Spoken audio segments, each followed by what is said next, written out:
Episode 79, interview with Dillon Cleckler. We're a little bit late. I know, such slackers.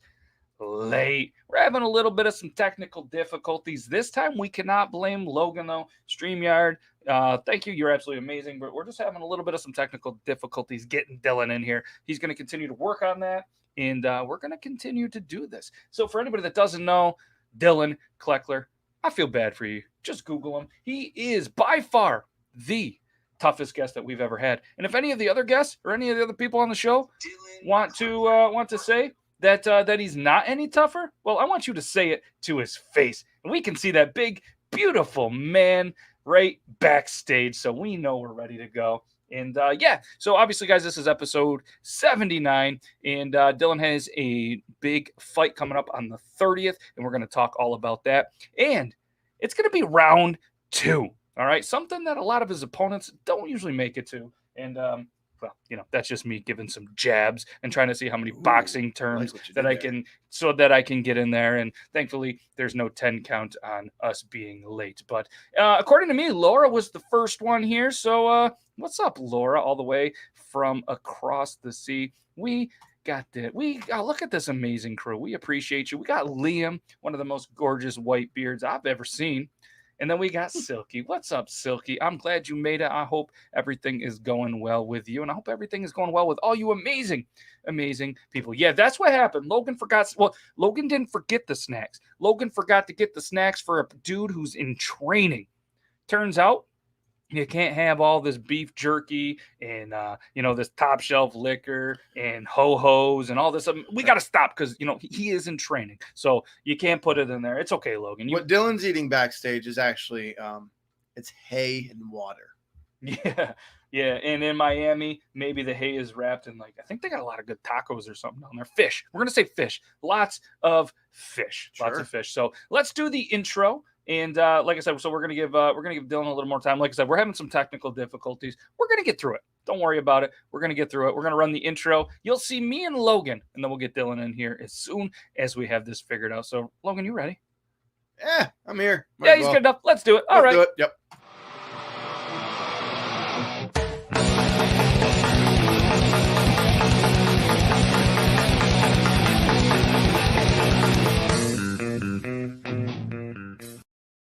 Here we are. I did it. And yeah, Logan forgot the snacks. Dillon is mad. What's up, bearded tater turtle? Hey. Shout out Squeaks Beard. What's up?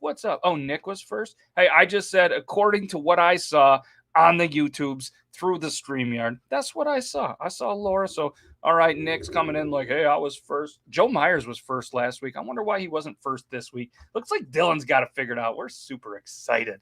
Yeah, he's back there flexing. He's flexing. He's like, Logan, this is what happens. This is what you're gonna get because you messed up my snacks. No, yeah. I can't eat all that. I don't like hay and water. Yeah, and every once in a while I want a burrito and a ho-ho. Yeah, and that's probably what he sounds like.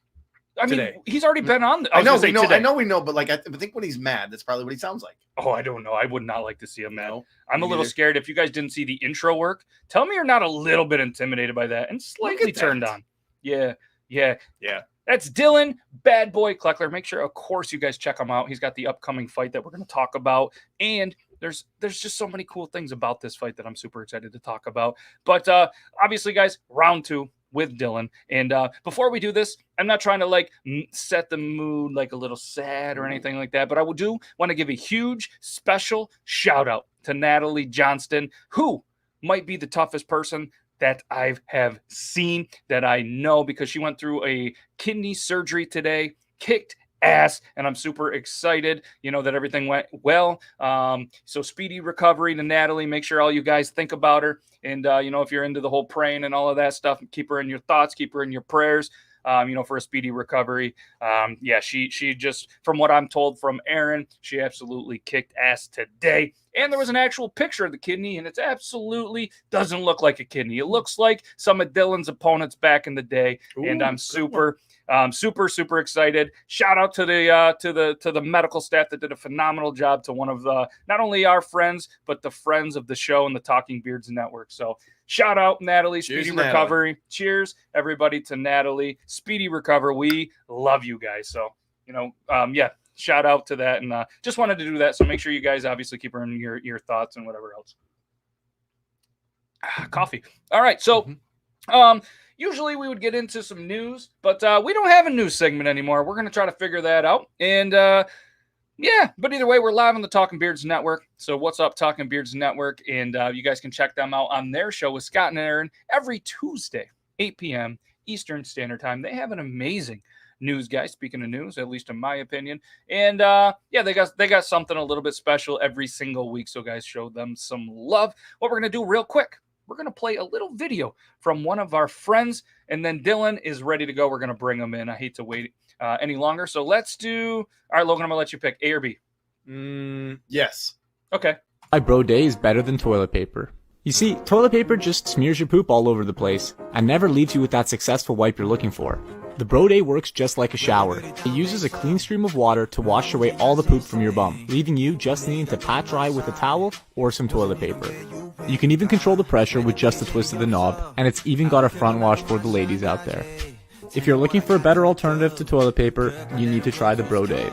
So here's telling you what, not only is our guest Dillon Cleckler somebody that kicks some ass, this Broday kicks some ass, but it kind of does kick you in the ass because that toilet water super cold. I didn't get the heated model. So in the middle of winter and the water's a little bit cold, yeah, you're getting some cold water up that buttholes. But I'm gonna tell you what, not only are you gonna save on toilet paper, it's gonna give yourself one of the cleanest buttholes in the entire neighborhood, maybe even the entire county, maybe the entire state. Did you use the fun one for the women yet? Yeah, so yeah, it turns out if you use the front spray that is for the women, it shoots really high pressure water right to your balls and it doesn't feel good. So fellas, make sure you use the rear for the rear. Ladies, use the front for you. Read the directions. Yeah, fellas. you don't even really have to read the directions. You just have to have a half a brain, which turns out, and I did, but you know what? If I'm going to sit on there and use that Broday, I want to know product what knowledge, it works. bud. And it's all about product yeah, it knowledge. turns out, yeah, it's a really cold spray, but it does a phenomenal job. We can go on and on and on. And get yourself one at Broday.co. At least we know Matt's balls are clean. Balls were clean, and it is they even describe it as the skid mark Terminator. So guys, check it out, Broday.co. Yeah, there's always some shit talk going on, and it's not always between me and Logan. That's right. And speaking of some shit talk, I bet you Dylan is a pretty good shit talker because, you know, well, not only has he been in the MMA, not only is he in the bare knuckle fight BKFC, because I always forget the F and the C. I'm assuming it was fight, but he's going to let us know about that, and he's going to be in BKFC 17, which you guys are going to check out on April 30th. He's going to be in Alabama, a place that most people I heard in Alabama can't even spell. And that's Birmingham. I'm pretty sure it's Birmingham. Either way, I got it written down in the notes. But I forgot where I was going. But yeah, either way, yeah. Yeah, he played some football and all that. No, that's just a bad idea. That's a bad idea. So let's just do the quick intro. Dylan, you ready? He's ready. Look at that guy. Has he never not been ready? He's like, yeah.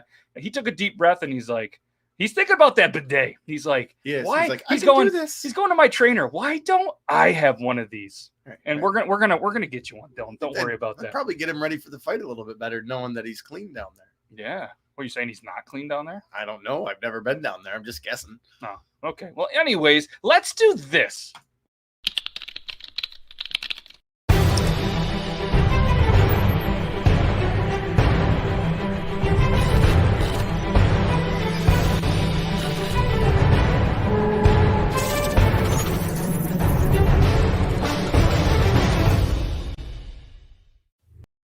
As mentioned, tonight's guest is Dillon Cleckler. He's a man who trains in Miami, the city where the heat is on all night on the beach, running to the break of dawn. A man who runs down the street in 90-degree heat with boxing gloves on, chasing a truck, punching the trainer, and somehow does it with a smile on his face. At least I think it's a smile. A man who goes pinky up when he's drinking his coffee because he's nothing but class. A man who has such a nice beard, he knows how hard it is to eat ribs. So instead of eating them, he just goes out in the ring and breaks ribs. A man that is going to scare many future boyfriends away from his kids. A man who can throw a weighted ball almost 50 feet. Yes, seriously, he could probably throw Logan 50 feet. A man that does what he loves for who he loves. A man who is back for round 2 with the Beard Laws crew. A man that we're proud to call our bearded brother, the one, the only, Dillon Cleckler. Hey! What's up, dude? That's one hell of an intro, man. Yes, we did it again, and Yeah, I was, and that was a parody. So Will Smith, I know you're probably watching, and your song like Miami, like I didn't steal anything. It's okay. No, I was a you're good. parody. So, yeah. So obviously, man, thank you for taking some time. Obviously, you are a busy dude, and we're super excited to have you back for round 2. And I'm glad you figured out the technical difficulties. We have them every show. You would think that me being an IT guy, I'd have that shit figured out by now, but it turns out. Yeah. Turns out I don't have it out yet, but I'm glad you made it. And yeah, great intro. Hey, what's up? Josh says hello. What's up, Josh? Josh did some sweet custom artwork. Let's see if I can do this without breaking shit. Check that out. That's me as a zombie head. Not much different than when he wakes up in the morning. No, and then he's got Billy Gibbons somewhere over there. Yeah. Yep. Shout out Dillon. Stuff. He Room Green Productions, just an absolute amazing dude. Speaking of amazing dudes, obviously round 2, we're back. We're glad to have you. You're the first guest that we've ever had come back twice, and we will always remember our first. So, what we want to start off, obviously, congrats on the last win. We were watching it backstage, as you know, we were going nuts, and you know what I mean. Obviously, you finally got to enjoy, just like you do after every win. You got to go out and enjoy it a little bit. But yeah, it was really it was a cool experience, for us to watch, because self-admittingly, I haven't watched a lot of the BKFC. You know what I mean? And then now that we're following you along the journey, we were stoked. And we went through, and there was no money on the line, just for fun. We were like, we're going to pick every winner, right? So naturally, there was a lot more beards in the event than I thought. So I went all beards, every single one. Turns out a lot of the beards didn't do as well. That's fun. So, but we're glad that our favorite beard did fantastic. That's right. You know what I mean? Yeah. And then we watched the interview after with, I forget her name. And you absolutely nailed it. Yeah. It was a good night, man. It was a quick, easy win. I wouldn't say easy, because I trained my ass off for it, man. I lost 25 pounds before that fight down in this Miami Heat. Yeah, and it was something that you said something about how you know what I mean, you train hard, you know what I mean, and you're very prepared. And obviously this isn't a quote, because I'm going to butcher it, but something how, the harder you train, the harder you work, the faster the fight is. You could tell how hard you trained and how well you were prepared, because, you even talked about how you were, preparing him to rush you, you know what I mean? And then you just kind of went in, you picked your spots, you took advantage of it, and down he went. 24 seconds later, that's history. Yes. That's a pretty good game plan, Dylan. I mean, honestly, like, the less fighting you have to do with someone else, the better. Less chance you got of being hit. Less chance your nose is going to be all in the back of your head. So, because it only takes one. Right. Prepare and fight first, and then go into the fight. Yeah, no, I like your game plan. Yeah, and for anybody that doesn't know, Dillon is obviously in the heavyweight division. So, like he said, it can only take one, and that's really, it was about 3 or 4 that it took for him, but it was one shot to the ribs, and they were done like the McRibs at McDonald's, because they're limited edition. So obviously one question that we start every guest off is the whole what you got into into TikTok. We already answered that, so we don't need to. So we just want to know, like, how has, or if you've even noticed, has TikTok either maybe helped you in your brand, or potentially, has it helped you kind of, through the training process, maybe stay mentally focused, or maybe like a little bit of an entertainment release or anything like that? Yeah, man, I love watching the TikTok videos. My social media person that does them for me, she does a great job, and she puts a lot of my kids in there, and adds little songs to it. Man, it's cool. I catch myself watching my own videos all the time of just my my daughters and my wife and stuff that's in them. She does a great job. As far as that, man, TikTok is just I can't say that it's. I mean, it definitely helped brand me, because I have I think I'm up to like 12,000 followers, something like that. Nice. So it definitely, there's a lot of people, out there that are following me from it. So it's got to be helping the brand. It's interesting to me how people are so interested in my life, because before I had a TikTok, and like I said before, the first interview, TikTok was brand new. I think I had it 2 weeks when I did my first interview with y'all. So it's cool how so many people are interested in like what you're doing, how you're training, your family life, your personal life. It's cool, man. It's cool to me. I like it. Yeah, and and it's like you said, it's cool because people can kind of see a different view. They may see you Yeah, as the fighter that you are, but then to see the family man that you also are, it's a yeah, cool of course. thing in the hard work and dedication and everything like that. So speaking of the fight, April 30th, Birmingham, Alabama, BKFC 17 versus Burns. You guys are the main event, and it's also a heavyweight eliminator fight. So more or less, that means the winner would get a chance at the heavyweight championship. Is that correct? That's right. That's correct. The Nice. the winner of this bout will fight the winner of Joey Beltran, who is the current heavyweight champion. He's fighting Shoemaker. Okay. And I think they're fighting May 21st, I believe is their date. Nice. So that's going to be a cool one to go to and watch. Absolutely. Do you know where that one is yet, or? I want to say Like that the one's in location?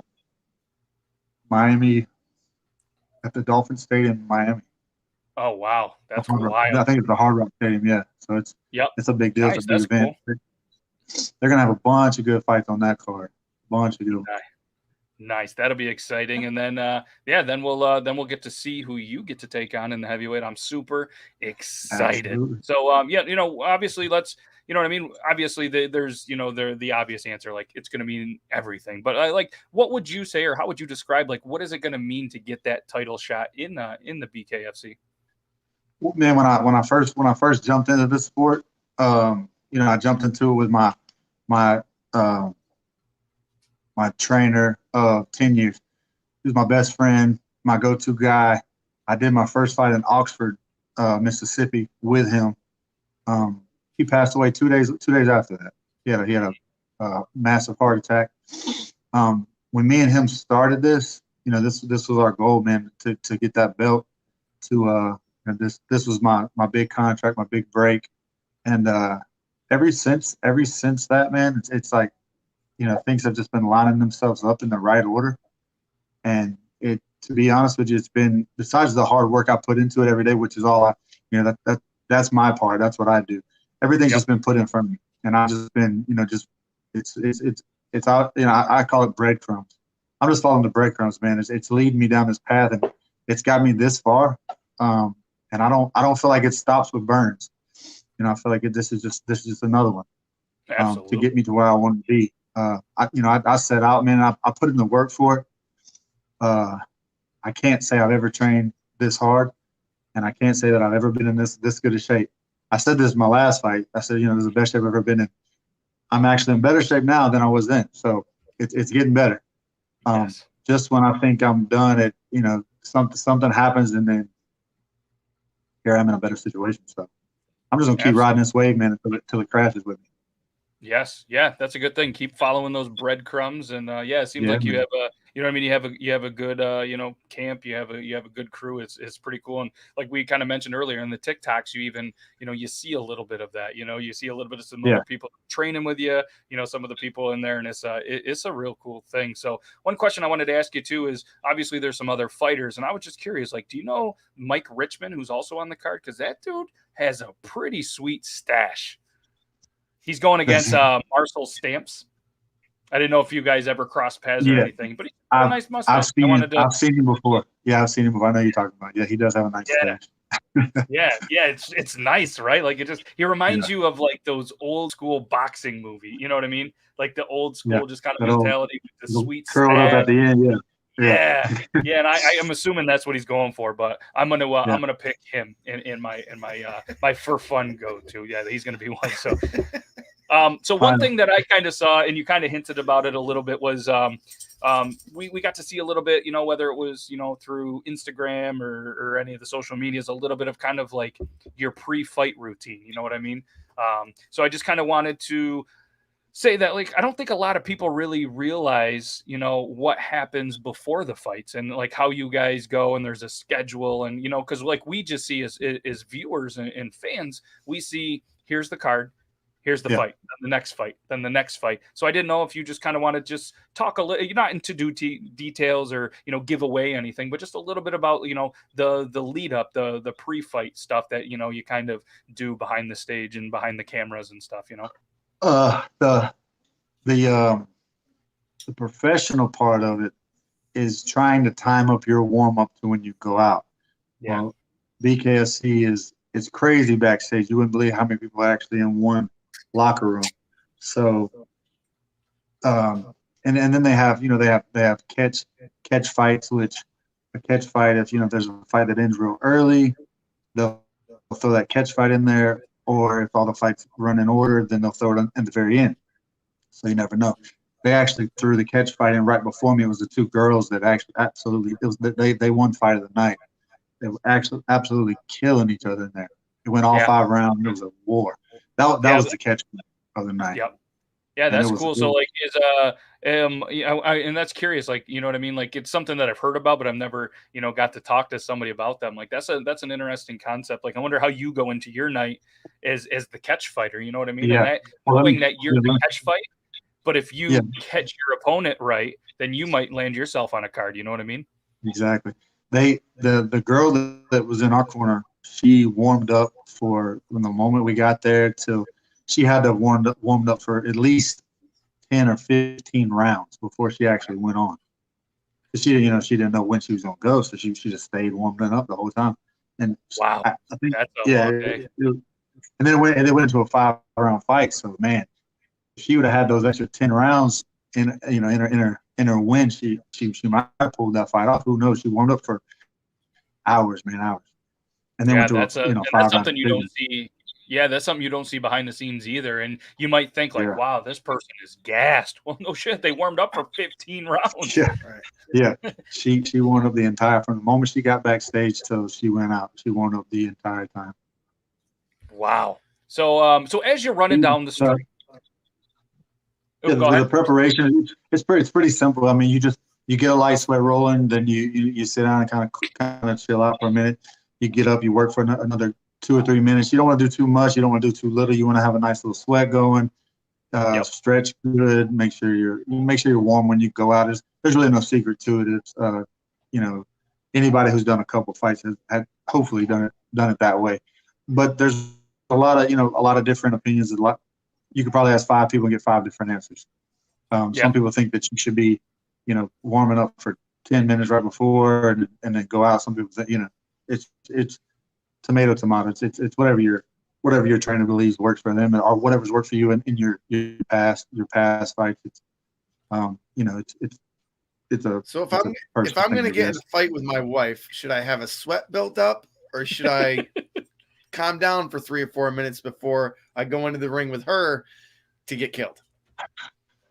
What I would do with my wife is I would take a walk and just cool off, and I'd yell like she was in front of me, but then when I got home I'd be okay.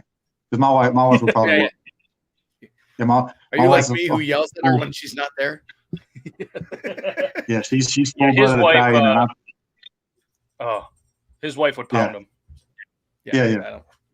You gotta wait till that beard gets back a little more, and then she won't want to argue with you. You're right. They'd be like, woman. Yeah. Give her that look, right, man. Flop that beard at her. Brush it with your beard. Yep, exactly. She'll leave you alone. Be like, oh yeah. I'll play some like kick-ass Rocky music in the background. Guys, speaking of epic mustaches, remember we were just talking, Robert.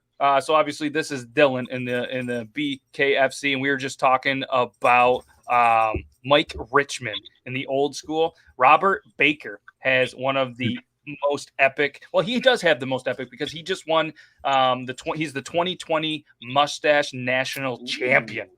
All right. And this guy, he's actually in a movie right now. You can barely see, but it's kind of like this old school mentality with the big mustaches. And this guy's stash is amazing. And like I said, you can barely see it in there, but guys, check. Yeah.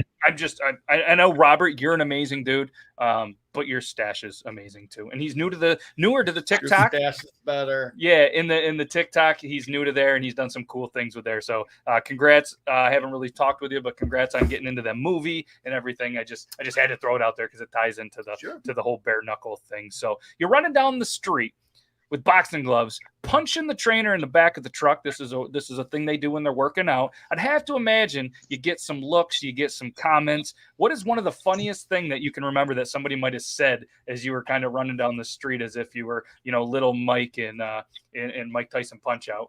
Man, so long story short, I bought this truck. I used to have a really nice Jeep, man. I sold my Jeep and I bought this little truck that doesn't fit either one of my girls, and I basically just use it to get to training and back. Yep. And my wife gives me the hardest time, like, why did you buy that stupid truck? So I drive it 10 hours to Miami, and I turn it into like the gym truck. So I buy like a luggage rack for the bumper, and I put a punching bag on it, and my coach stands in the back holding mitts, and we're driving on a block punching this thing. And the first time we did it, man, people were coming outside with video cameras and taking pictures of us. It was nuts. It was nuts. First thing I did was send the pictures to my wife and said, "See, I told you buying this truck was a genius idea." So it's tougher to say. It's easier to say I told you so 10 hours away, isn't it? Yeah. See, she didn't understand. I had a vision. I had a vision for this truck, and it finally all came out. So yeah, I'm writing it off on my taxes as a gym equipment. Hey, I like the way she probably had a vision when you guys got married too, but whatever. Yeah. And so and I'd have to imagine that like there's not a lot of smart ass comments being thrown away because you are an absolute beast who's running down the street punching more or less somebody in a truck. Like who's gonna be like, oh, look at that pussy? What are you doing now? There's not a lot of that going on. But some of the guys I train with, I'm not sure if y'all know Yuli the Monster Diaz. Yes. If you want to see a scary dude, check him out. That Joker is scary. I have, and the first time I checked him out, like I couldn't sleep for 2 nights. I was so scared. That has to happen. Like I'd have to imagine there's some opponents that are like, oh, I got to go against him. There's going to be some sleepless nights. Exactly right. Like that's no joke. Like, nicest dude in the world, man. But you do not want to be staring at him across the ring. I can promise you that. Because that dude. No, I had a hard time staring at him across the monitor. Dude, the dude is. Oh, what are you saying? The dude is what? Yeah, he's exactly what his nickname is. He's a monster, man. Yeah, and he trains with us all the day. So yeah, there's not many people yelling cuss words at us while we're training. No, plus we already got our gloves on, so you can get pieced up real quick. We just run over there, get some extra work in. Yep. Hey, why don't you go practice falling down, bud? So speaking of training and exercise, there probably has to be this one exercise, one routine or something that you just despise. And then if your trainer's watching, then you don't have to say it so he doesn't throw a couple extra on them in. Right. But if he's not watching and doesn't plan on watching it, you can let us know. I doubt he's watching, but my trainer is growing a sick beard as we speak. Yeah, like when I left for my first camp, he's on the team now. When I left for my first camp, he was clean shaved. I came back for the second camp. My man has a fully grown beard, and he's got the mustache coming out. So that by the time I fight, he's gonna have it rolled up. So check that out. It's cool. It's cool, man. Can't wait. Yeah, he does this medicine ball thing, and I actually stuck my actually did it to myself on accident. So we have these slam balls. They're just medicine balls, and we had a 10-pound one at the gym. Yep. And we're slamming it on the concrete, and we're doing this for like time rips. And I slammed it and busted it. It shot the cork out, and there's sand everywhere. So after this fight, I bought a new one, and the one we had was 10 pounds. And I was like, man, should I buy a 20-pound or should I just go 15? Something talked me into doing 15, and thank God, because coach started doing these medicine ball sit-ups, right? So you hold this medicine ball and you do sit-ups and you twist it each way, reach up, you do so many stuff. So I hate this. It is the worst pain to put somebody through. I'm up to doing 100 every day. It is horrible. If I'd have went to the 20-pound medicine ball I probably wouldn't have made it because it kills me. That 15 that we went up to, because we were using it as medicine ball after the dirt had been slung out of, so it wasn't even 10 pounds, it might have been 8. Yeah. But I was okay with it. Because it was hard. It was hard with just it was hard with whatever sand was in it. It was already hard. So the 15, which is a legit 15, it feels like a mountain you're holding after about 50 reps. And I'm doing 100 every day, and it is pain. After 3 reps. So it feels like you go there and you eat way too much Taco Bell and your stomach just hurts. I'm assuming that's how I can relate it. No. Yeah. Speaking of medicine feels ball, like how heavy was the one that you threw 44 feet? I think that was a 25-pound ball. Yeah. Yeah, I think so. And he threw it like, you ever seen the keg tosses where they just backwards? Yeah. 44 Yeah, we were just out there messing around. That's a bunch of like NFL combine stuff. And I actually did pretty good. When I played college ball, I did some NFL tryouts. I went to the combines and I did all that stuff, and I did great in them. I actually scored really high in every combine I went to. I went to an elite one, and that's all that was just a bunch of combine work. And I had done it before, so I was pretty good at it. The guy did say, he said, I've never seen anybody throw one that far. I didn't know how far I threw it. I knew I threw it farther than everybody that was there that day. So I was good with that. Yeah, I remember him saying something, and you could see it landed, and then you just saw the look in the guy's face, and they were just like, and I'm pretty sure it was like 40, it was 44 or 46, and they were like, oh, I've never seen one. I think he even said, I've never seen one thrown that far. Yeah. I was just like, yeah, that's what I couldn't imagine. Logan can't even throw a baseball that far. No, I struggle, and I coach. He's like, 60 feet of my throwing pitching practice night. We better move it in 44. So let's talk a little bit of the fight outfit. Are you able to tell us kind of what you're rocking? Can you wear sequins? I don't know. That's a good question. I've never read like any stipulations on what exactly you can wear, except I know you can't have pockets. You can't have your car keys in your pocket, cell phone, wallet, stuff like that. I don't know about the sequence though. I think you could. It's not like it's MMA or anything where the sequence will actually cut you, because I got 2 daughters and a bougie wife, so I know all about some sequence. Right. I mean, like, quite honestly, I'm gonna say right now, I think they should design your suit, your outfit. He's like, my wife. He's like, no chance in hell. I mean, she kind of does with like with my regulations in there, which I'm like, give me some black shorts and put some on it. Yeah. So if I gave her like full reign, there's no telling what she might do. Hopefully, if she won't, it might be tarnished. Right. Yeah, it could be gone. Could be gone with just one wardrobe malfunction or one full approval by my wife. There's no telling. I don't think she'd do me too wrong because she's got to live with me. So I think she'd keep it sort of legit. Right. I know last time you were rocking the black and the white, so I didn't know. Are you going to kind of? It sounds like you're going to have something similar to that. So. Yeah, I'm a pretty simple black, white, gray. I usually don't change it up too much. That's not a bad thing. So I wanted to ask you, and you don't have to answer if you don't want to, but everybody's talking about the Jake Paul fight. All right, everybody's talking about it. If it was rigged or if it was this, and I know last time we talked, you had a little bit of a perspective because we were kind of like, oh, how much would you get in the ring or something like that from Mike Tyson? You're like, I'd get in there for the money. So obviously that is a pretty good thing. So it's kind of a couple parter. Obviously, do you think it's rigged? Which whatever you can answer, whatever. And then, do you actually think he's a decent boxer? And what do you think about him actually fighting Mayweather? I mean, let's just be honest and real about one thing. They're never going to throw him in there with somebody who's a legit boxer. Nobody. They're probably not even going to throw him in there with anybody who is a legit boxer that does MMA. He's picking his guys right with the Ben Asterix and whoever the basketball player he fought with. Yeah. Nate Robinson. They're not going to throw him in there. Yeah, they're not going to throw him in there with somebody legit. But he actually is a good boxer. I've actually been to the gym where he's training at. He's actually sparred a couple guys that my coach trains. Yeah. and he's not bad. I mean, I'm gonna give him all the respect that he deserves. The dude works his ass off. So he's kind of sneaking up on people. You know, people are like, oh, you know, he's a social media guy. You know, he's a YouTuber. He's a joke. He has his money. He has a lot of money. He's not taking it seriously. He's taking it seriously. He from what his trainer told us, he said they get up in the morning, first thing in the morning, you know, they start training. Then he eats a little something, then trains again, and he's running. He pretty much trains all day long, and I think he's been doing it for like, it had to be like 20 something weeks now.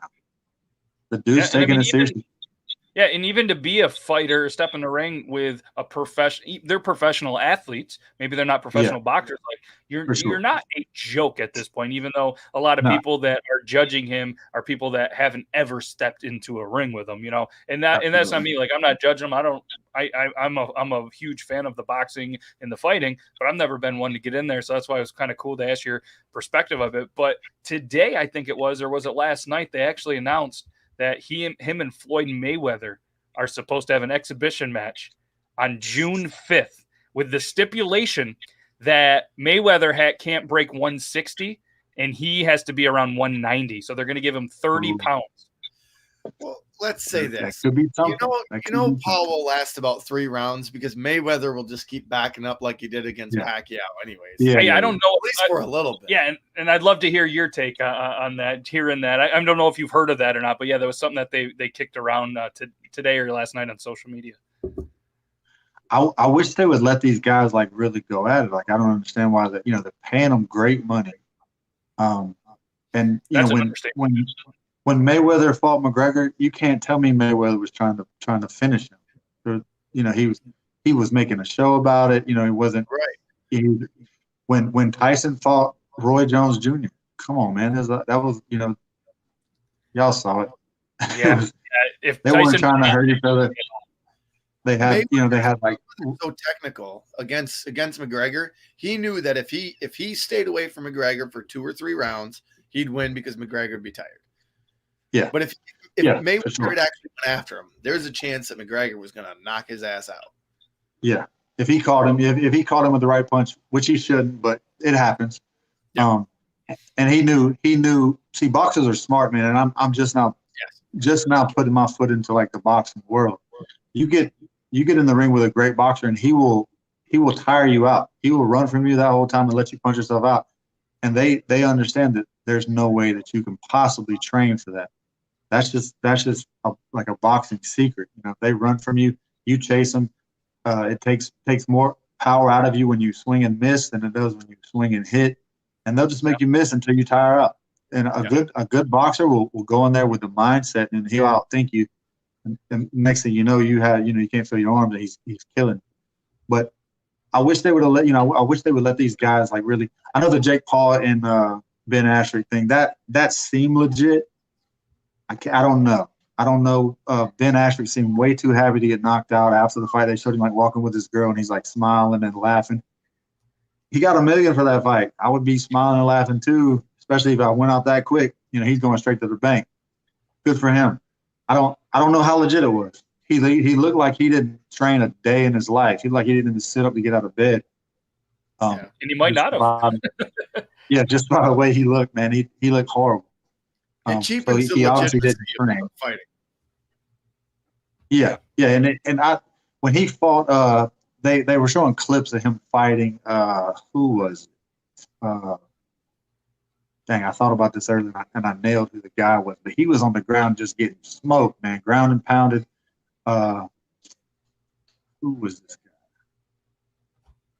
But I think too, I don't think it was like his first fight in a while. Like he had been, I think, out of the game for a while. And like you said, even if he did train, who knows? You know what I mean? And well, you would know, we wouldn't. You know, of the the training that he actually did. You know, how much did he get hit? But like you said, I couldn't tell if he was so happy. Well, 1, because he just got $1 million. 2, because it was done and he didn't really get that hurt. Or 3, maybe he really did get knocked out and he was just having a great time in the concussion protocol. Could be. Robbie Lawler. It showed Robbie Lawler on top of Ben Askren, just ground and pounding the shit up, bouncing his head off the mat. and he took those punches, and this is without a boxing glove on, so it hurts a little worse. And he was taking those left and right, man. And he didn't get knocked out then. He might still be kind of concussed from the Mazarov knee when Mazarov kneed him in the head. Yeah. He might still be out of it from that, because I mean, the dude hit him with a good punch, but you know, you got box gloves on. You used to get hit with a lot harder punch. That shouldn't have knocked you out. That shouldn't have slept you like it did. So, you know, there's always going to be that question, like whether he took a fall or, you know, just took the shortest way to the bank. Who knows? Yeah, definitely. Yeah. And, you know, at the end of the day, the next thing, well, it's already the next thing. Jake Paul and Floyd Mayweather, which to me, that just blows my mind. I think, to go back to your point, we need a Jake Paul, Mike Tyson, no holds bar exhibition. Let's just let him go. Because I think Jake Paul's going to go in there. He's like, you know what? I'm going to do this. You know, with his pentelli, Tyson's going to hit him once and he's going to go, oh shit, I fucked up. Yeah, I heard. take the governors off Mike Tyson. Take the leash off of him like they had on him when he fought Roy. You know, I think they had like a no knockdown clause, no knockout clause. Like you can't knock the guy out. Man, them jokers making millions of dollars. You can't let them hurt you. Roy after the fight was like, oh man, I've been hit a lot, and I've been hit a lot in my career, and those things still really hurt. Yeah. Tyson looked like he wanted to go vintage Tyson on him. You've seen a couple moments where you see him like flashing back with these vicious body shots, and then, you know, body head like he does, and he was you could tell he was holding back from it. Maybe that was, you know, maybe they were holding his paycheck to make sure he let Roy out alive. I don't know. The trainer's going, no, yeah, don't do, not that one. You can't kill him. But I don't know, man. What, I can't break it back? That's all. Yeah, that's always a question with boxing these days. It's like you never, you know, there's always some kind of rig or some kind of something that has to do with it. The A sides going against the B team, and you know, the A team always wins. So that's kind of what ruined boxing is. Kind of, you know, it's still a part of it. You know, it's always going to be that way, I guess. That was kind of the good thing about when MMA came out, when the UFC came out. It's like, there wasn't no faking shit with that, because these guys are actually getting put to sleep. So yes. Boxing is, you know, you always kind of scratch your head with boxing, and I don't think that's ever going to go away. No, I agree with you. Yeah, absolutely. So let's say you rank your top 4 or 5 fighters. So maybe they're MMA, maybe they're boxers, maybe they're, you know, the bare knuckle, anything that you want. We're just to see some of, whether it's your preference or if, you know, whatever, like some of your favorite or some of the ones that you think are, you know, in the argument of always, you know, the top or some of the best. For sure. Boxing, I would have to go. My favorite 2 boxers, 1 and 2, whatever order you want. Roy Jones in his prime and Mike Tyson in his prime. Yep. I'm from Pensacola, so I might be kind of biased with the Roy Jones, but in his prime, I don't know anybody who was as fast and hit as hard as he did. He was, you know, to me, he was one of the greatest. Tyson, of course. Muhammad Ali was just a genius, man. He took the, you know, I've seen a lot of videos of Muhammad Ali when he fought, and he was just, you know, he out-thunk you, he out-fought you. He was a great fighter all the way around. MMA, there's no way I couldn't say that Bones Jones is not the #1 fighter I've ever seen. Yeah. Aside from his personal decisions, his personal life choices, if you're talking about just a fighter, Bones Jones has got to be the best person who's ever done it. I've never seen anybody destroy people like him. I'm trying to think. Yeah, that would probably be my top 4 right there. Nice. No, that's good. And it's just cool because, like, you know what I mean? Like, we all have our tops, you know, it's kind of a thing, like, oh, rank the top 5 and the greatest. And so I just, you know, I'm just kind of curious who yours was. That's awesome. So if you could see any matchup, we'll just kind of do one more of these little things. If you could see any matchup, you know, that we've been talking about, you know, past, present, you know what I mean? Who would be like one of the dream matchups, you know, in their prime, or, you know, maybe it's a future, or maybe it's, you know, somebody in the present versus somebody in the past. Like, who would you think would just be an awesome fight that you would think should be getting some of this big money through that these exhibitions are bringing? I would have to say I would have to say Tyson versus Ali, man, would be both of them guys in their prime. That's the one. I would have to give it to Ali hands down because, I mean, I don't know. You never know with Tyson.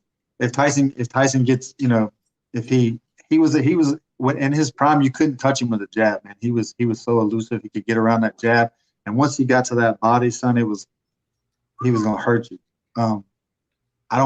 I know Muhammad Ali was, he was a brains. Like he outthunk his opponents. He wasn't. I mean, he had great hand speed and great power. He was a bigger heavyweight, but I think his best attribute as a fighter was his mind. He outthought his opponents and he beat them that way. Who do you think wins it? I think Ali wins it, shockingly, because I'm a huge Mike Tyson fan. But I think Ali wins it.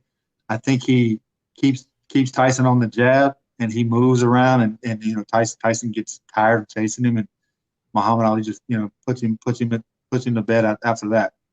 The thing with Tyson, of course, everything ended within a round or two. He never had to go far. He never had to go the distance. I think you're right that Ali would almost Mayweather him and let him run around for a while, and Absolutely. then he'd pick and choose. But I think if he got in a swinging match with Tyson, Ali would lose. But he's too smart. Sure. He's too smart to allow that. Yeah.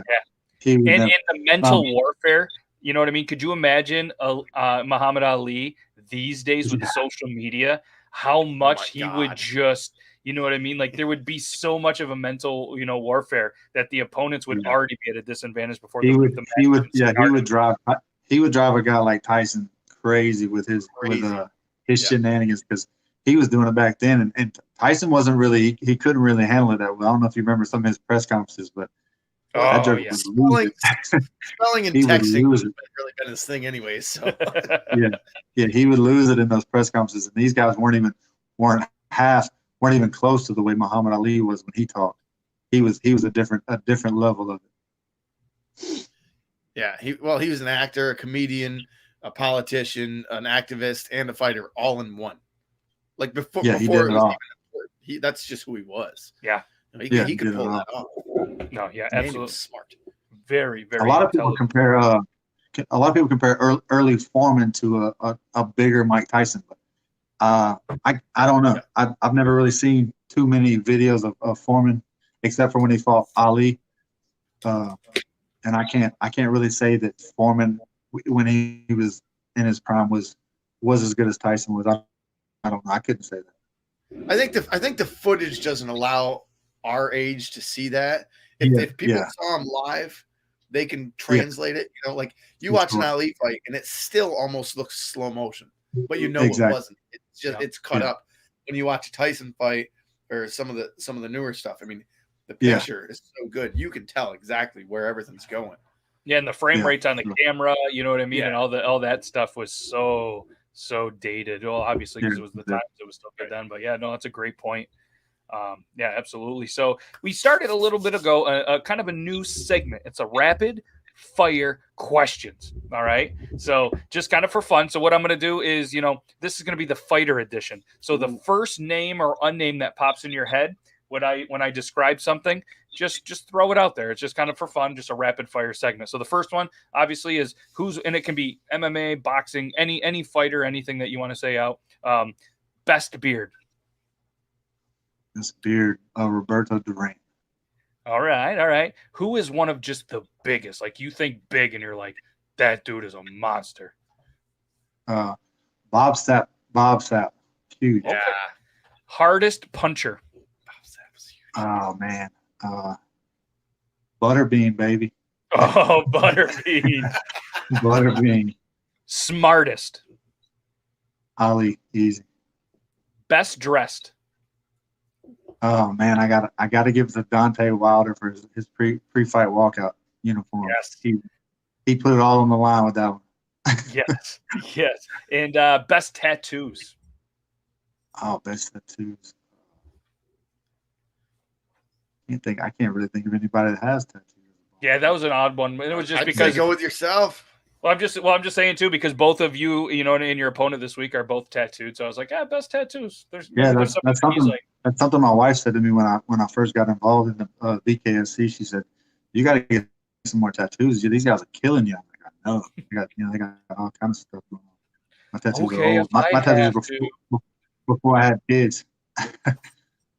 Yep. Yeah. Well, if I have to get some All my more money. tattoos, I will, sweetie. Right. If she allows it, you're like, okay. Yeah. It's like, yeah, she gave me the green light on it, so I'm starting to think about it now. But I had a guy.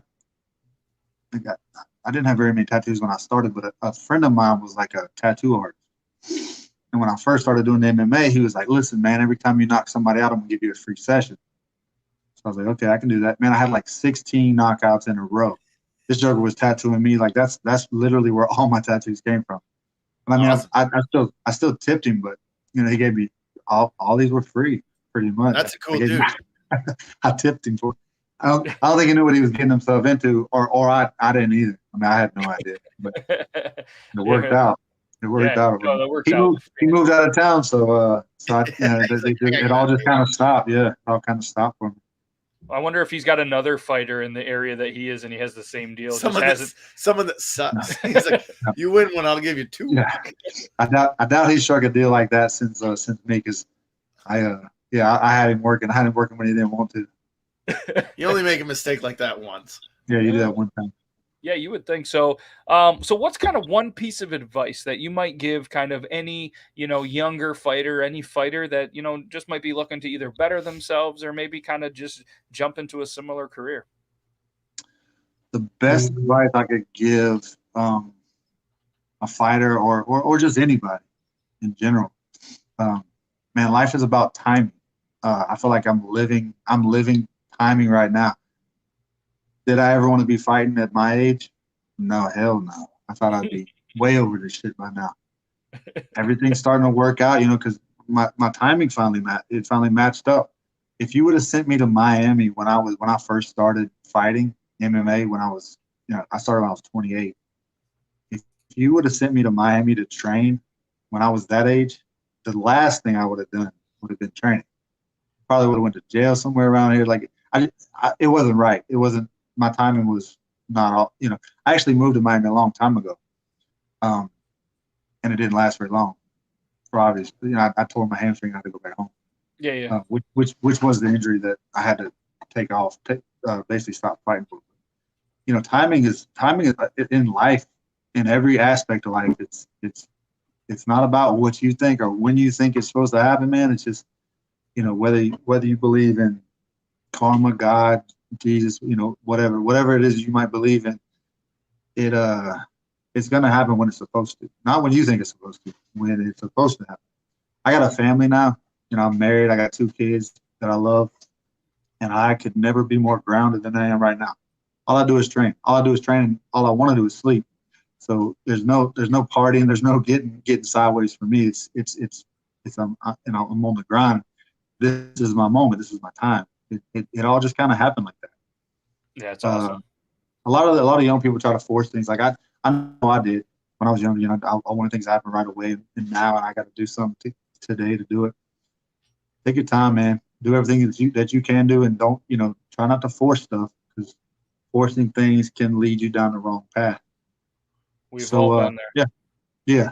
Just take your time, and if things take too much out of you to get them to work, probably not supposed to work at that moment. There might be something that's supposed to be down the road that should happen. Absolutely. No, that's great. That's a great piece of advice. I love it. Yeah. I'm living that, man, right now. Like that's my everyday thing. It's like, I moved to Miami, my trainer dies. I don't have a gym. I don't have anybody to train me.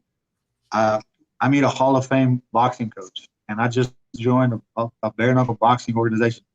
He also trains 3 or 4 other bare knuckle guys that are all undefeated. So could I have asked for a better situation? Never. And it happened completely by accident, just by accident.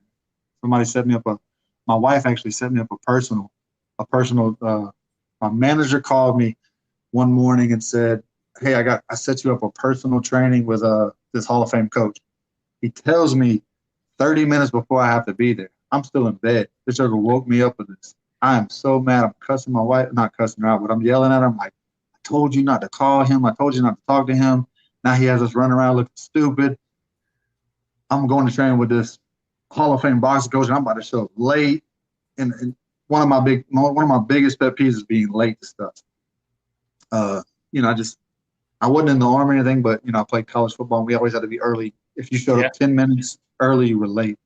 Mm-hmm. So I'm huge about that. Like, especially if somebody's doing a free boxing session for me.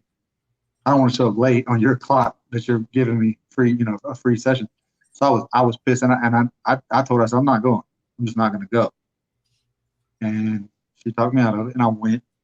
Dude was one of the coolest guys I've ever met, in my life. Me and him just clicked. Now I'm down here doing 8-week camps with him every time I fight.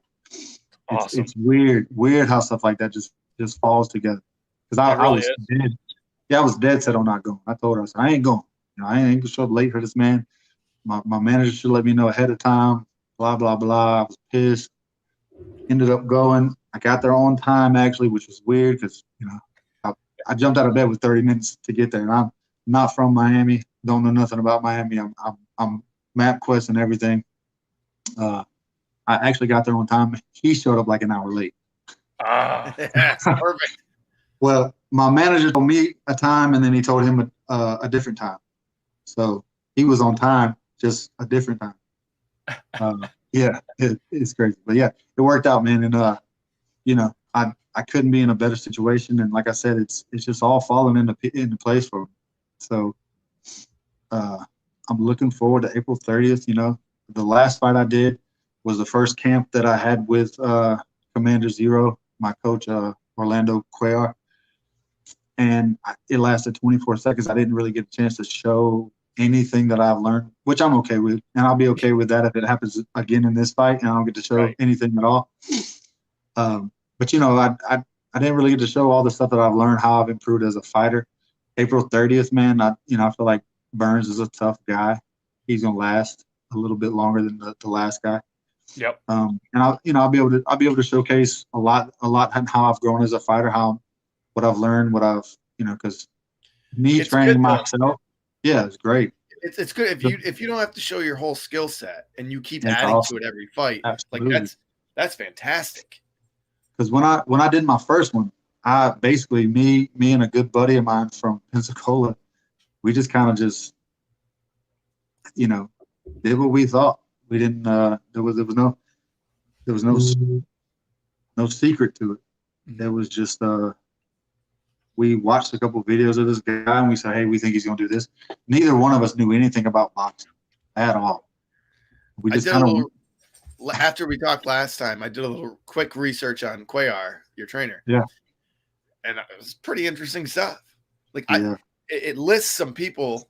And so I really didn't know anybody that he had trained, but like it lists some people. So then I went and just read about them. I'm like, this is legit shit. Yeah. He's I didn't know who he was at first. So when I met him, when I showed up for this personal, I don't really follow boxing. I do now more than I ever have, but then not at all. So I meet him and I'm like, hey, what's up? We train, and I'm like, I like this guy, and I like his mood. I like his, he's right there with you in the sweat. He's not this boxer who just says, hey, go hit a bag for 20 minutes. I'll watch you. He's right there in your face, holding the pads. He's getting sweat on. I'm slinging sweat on him, back and forth. He's right there in the mud with you, going through this, and he breaks you down differently than he does the next guy. He sees the things you do right and wrong, and he fixes them right when he sees them. So it's like you don't sleep on anything that you're doing wrong. If he sees something you're doing wrong, he'll stop the whole practice. Hey, stop, fix what you're doing, send you back out there, and let you see if you learn from it. So he's like, it's like he takes you and he strips you down to like nothing. There was times in my first camp I was just like, man, I just need to go sign up, get a job at Walmart and push buggies or something. I can't fight. He had me thinking, breaking me down to, it's almost like being in the army where they strip you from all your pride and then build you back up. It was almost like that. Because I was just like, man, I can't fight. I don't know what I'm doing here. I'm wasting my kids' time, my money, being here. What am I doing? Imagine you being a Walmart greeter. Buy some shit. No. Buy some shit. Steal some shit if you want to. I'm gonna chase you down. I'm gonna chase you down. Yeah. No, but then I actually did some. I looked him up, and I couldn't believe. He. I'm from Pensacola, so obviously I'm a Roy Jones Jr. fan. My coach now trained Tarver when Tarver beat Roy.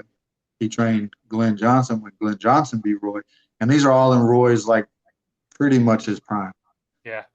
So he's the only boxing trainer ever to beat Roy Jones with 2 people, which didn't know that. Yeah, I didn't know that until I started training with him. It's awesome. He's had 26 world champions. And you can tell when you're around him why and how.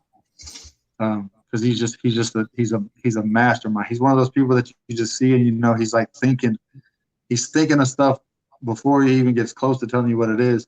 The next day or something, he'll put it all together. He's like, this is what I've been thinking. This is what we need to do. And just come up with these brain things. You're like, how did you think about it? Like what got you going down this road to think that? It never stops. It never stops for him. As a boxer, he's trying to fix you 24 hours a day in his mind. That's what you need to do awesome. And what drills he can do to get you to this point. It's crazy. I could talk about it for hours. The stuff I've learned from him and the stuff he showed me. Yeah, good person to have on your side. And that might be an understatement. Yeah, That's awesome. And it's cool because, you know what I mean? You could just see the passion. And obviously you saying, hey, I could talk about this for hours. It's just a good relationship. It's awesome. It's absolutely awesome. So we're pretty much at the end of it. It went by super fast like it always does. So what I want to do is I kind of want to just put you on the big screen, tell everybody what you got going on, whatever you want to tell them, about the fight, where they can watch it, anything that you want. And I know you're not nervous, but we're going to go big screen with you. So are you ready? Big screen. Let me get ready. Let's go. Flex. April 30th, BKFC, Birmingham, Alabama. I'll be the main event facing Josh the Hammer Burns. Tune in. If you're not a BKFC fan, I promise you will be after this fight. There's a ton of great fights on this card. Tune in. Main event, April 30th, BKFC. Let's go. Do it. So there's a couple of different places to watch it. I don't know if there's a certain pay-per-view site that, you tell people to go to, or if they just Google it. One that I saw was fight.tv. Yeah. Fight. They have, I think they're doing this one on the app also, the BKFC app. And I believe if you download the app, you can watch this one for free. They flip-flop shows. They'll do a free show and then they'll do one that's not on the app. But I believe this one's on the app for free. So if you can't do it there, it's on pay-per-view. Fight TV shows it, stuff like that. His eyes are amazing. I know I've been lost in the interview. Eyes. I've been staring at them all day long. Nick H is buying it. So this is the link, everybody. Whether you're on any of the social media, I know it looks like a long link, but this is the actual one. When you click this, it's right to the pay-per-view. So you guys can check that out. I know that I'm going to buy it. We're going to have our watch party again. It's on the calendar. We're going to be here watching it. And I'm super excited, not only to be able to watch the fight, but just, like we said, we just kind of shoot messages, on social media every once in a while, just see how each other are doing and stuff like that. And I'm really thankful for you. And I'm thankful that you took a little bit of your super busy time. And I know we're taking away from your sleep and your family time, which is super important. So we'll let you go. Like I said, guys, 30th. All right. That's 8 days away. Make sure you guys check it out. Go watch the fight. Go root for our dude, Dillon Cleckler. And then I can't wait for round three when he's going to be having a title shot. So I'm super We're excited. the only people ever go round 3 with him. Yeah, we are. Going round 3, bro. So obviously, man, thank you so much for taking some time out of your busy day. And we'll definitely chat soon. Go get it. Yeah. Thank y'all, man. I love the show. Always a fan. See y'all for round 3, man. Let's go. Dillon Cleckler, everybody. Yay! Take care, man. All right. Oh, I hope he's not mad. He was saying bye, and then I did it. But, yeah, guys. Good luck. It's going to have you next. Absolutely amazing. We cannot wait for round 3 when he is ready for the heavyweight battle. Just an amazing guy. Again, hit that link.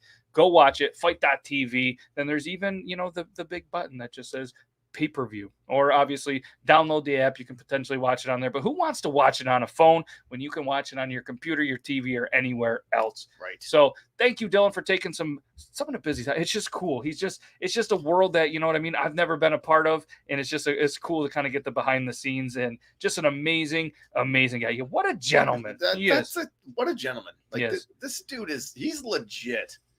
And Nick saying, woo-hoo! That's good. That's exactly how he sounds. Laura, thank you for being here. And thanks to every single person that took, even if it was 1 minute, 30 seconds, or you were here for the entire episode. We greatly, greatly appreciate every single one of you. And thank you guys so much for having, for taking some of the Thursday. It really does mean a lot to us. Thanks, Logan, for spending some of your Thursday with us. Well, thanks, thank you Dillon, for having me here. Always welcome. So, all right, guys, have a great rest of your Thursday. We'll be back next Tuesday, Triple T, 9 p.m. Eastern Standard Time. Toby's probably going to be back, all right? Yeah, unless he's on the road again. But either way, we'll be back in the next Thursday. We have a little bit of a cool interview. I'm pretty sure it's next Thursday. But there is a guy who is an adult now, who I grew up with. We were friends when we were kids. I moved away. He moved away. We kind of went different paths or whatever, our just families in there. But like our parents are like best friends, right? And we just kind of me and him kind of reconnected over social media a little bit ago. He is he's in a podcast. He's doing some radio stuff. He's got a band that's on Spotify now. They're getting a lot of momentum. So I think it's going to be a really cool show to be able to get him on, not only catch up while we're live, but to help promote his what he's got going on with a podcast and a radio show, his new band. And him and myself have been working on a little bit of a side project that maybe we will release to the public next week. So thank you very much. Yeah, I appreciate that, Nick. So yeah, I'm pretty sure that's next week, but if it's not next week, it's the week after. But I'm fairly certain it's the 29th, which is the day before Dillon gets a title shot. Yep. So, all right, hopefully you guys have a great rest of your night. Stay safe. Stay bearded, everybody. Take care. Bye. Peace.